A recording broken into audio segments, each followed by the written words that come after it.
Okay, I just tried to live stream and something went wrong. So back on 5 things to never do to a man. 5 things to never do to a man if you want to be in your highest feminine expression. So I'm talking about, well, first of all, you can act however you want. Obviously, it's your prerogative to live however you want, but this video is for the woman who wants to be in her divine feminine. It's for the women who want to live in their feminine energy, who are living or are learning to live to be in their feminine power by being connected to their self, okay? The feminine woman has acceptance, she has grace, and she understands how to respond instead of react. Okay, so 5 things to never do to a man. The first one is control the man. Never control the man. Never attempt to control the man. So if you're attempting to control anything in any way that he's doing, from dressing, which is a common one, to his behavior, like how he's acting, to how he's driving, very common one as well, is whatever. If you are attempting to control in any way, then you are in your masculine energy and you do not trust him to do it on his own. Okay. When you attempt to control, you are attempting to subjugate, and you're communicating to him that you do not trust him. And he knows it. And of course, he does not like it, and he does not want to surrender to you.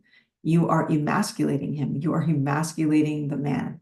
So if you find yourself, if you're always attempting to control a man in some way, you need to consider if he is the right man for you. So is this man actually in his full masculine expression? Is he in his masculine excellence? And are you in your highest feminine expression? Because remember, divine feminine, divine masculine is a polarity. So you will always play a part in the exchange, of course.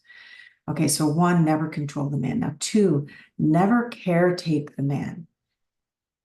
You are not his mother. A divine feminine woman is not there to be a mom to a man. She does not finish raising the man, okay? She is a priority to herself and her life, and she is not there to cook all his meals and do his laundry. She's not staying on top of him to make sure he's paying all the bills. She's not making sure he showered and brushed his teeth and cleaned his ears. She's not laying out his clothes, and she's not ironing his clothes. She's not buying him clothes. So I just want to say this because in my own experience, because I was raised by a very masculine provider man who did everything for himself as well.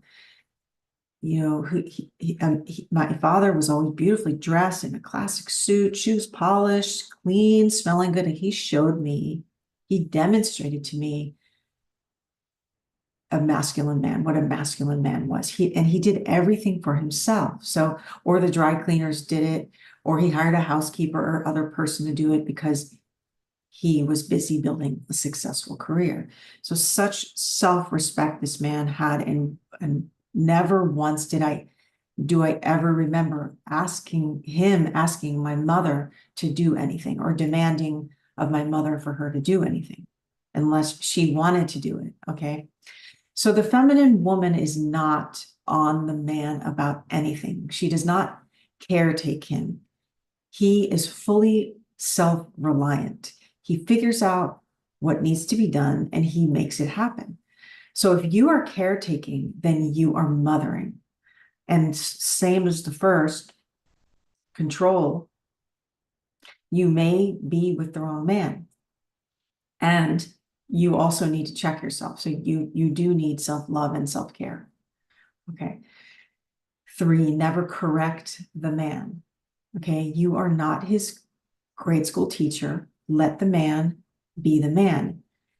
Of course, you can voice your opinion on things. Like if you don't like something, a goddess is never a doormat, but you deliver eloquently.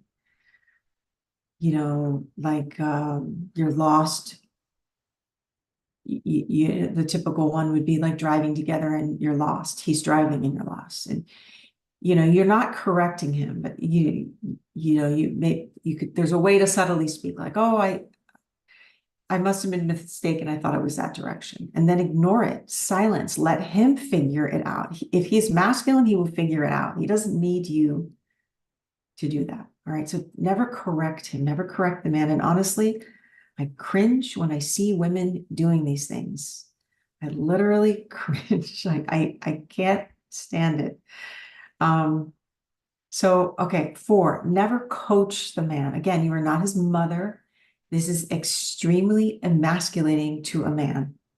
Nor are you his high school football coach. He is a grown man. He does not need you to instruct him. He does not need you to influence him. He must stand on his own. So if you are doing this, you are actually stunting him. You're holding him back. Do not coach the man. And again, if you're doing this, wrong man. And you need to learn to exist more in your feminine energy. And then that brings us to the last one, which is, did I say 4? I think I said 4. I think I'm on 5. 5 is the last one, which is never compete with the man. You are not his bro.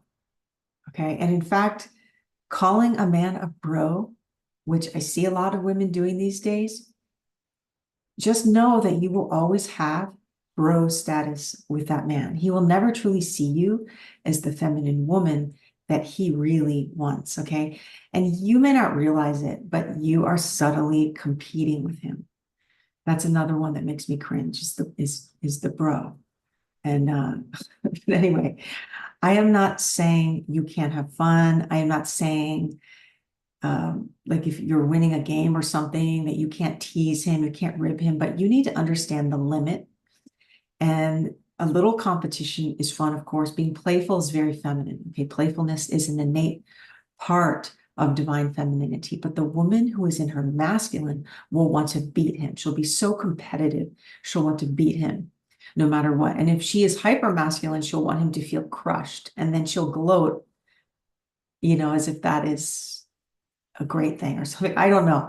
The woman who is in her feminine does not want to or look to be on par with the man. So because the feminine woman feels excited, she feels really comfortable in her feminine. She feels really comfortable about being protected by him, being cared for by him, receiving from him and respecting him, right? She does not want to be the other wolf who's vying for the pack dominance. She's not vying for pack dominance. And there are women who do that. They go head to head, like they butting horns with the man, and they do not recognize how emasculating it is. It's undermining, okay? So, and you must understand that the man has his limit and he wants to win, of course. This is a masculine quality, the capacity of winning. So sometimes it's truly to your benefit to gracefully let him win. Let him be the man that he deserves to be. So the recap is, and I hope I mentioned all of them, was never control the man, never caretake the man, never correct the man, never coach the man, and never compete with the man. Sit back and allow the man to figure it out, okay?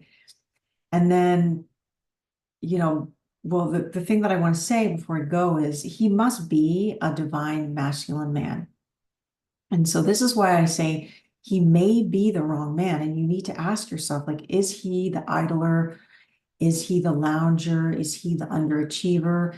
Is he the non-starter man? Or is he the man who expresses masculine excellence?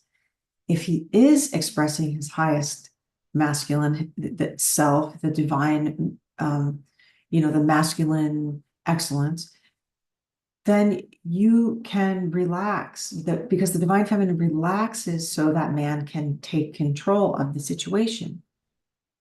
And she does this, she lets him lead because he earned her trust. He earned her trust. He's the chief because he earned her trust. So of course he must be worthy of that status, okay? Because a man is only the chief, the Raj, he's only the master of his domain when he is the full provider, okay?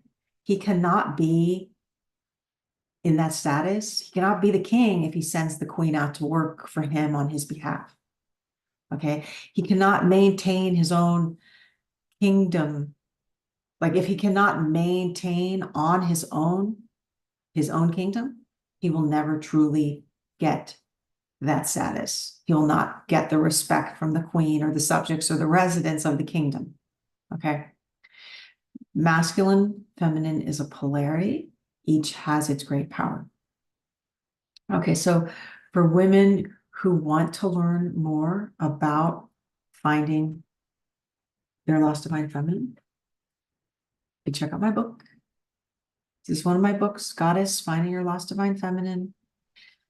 And there's also the 28-day program. If you want to put yourself through that. It's a deep discovery, diving into that. And that is all I have to say about that. Okay, namaskaram, aloha, happy Wednesday.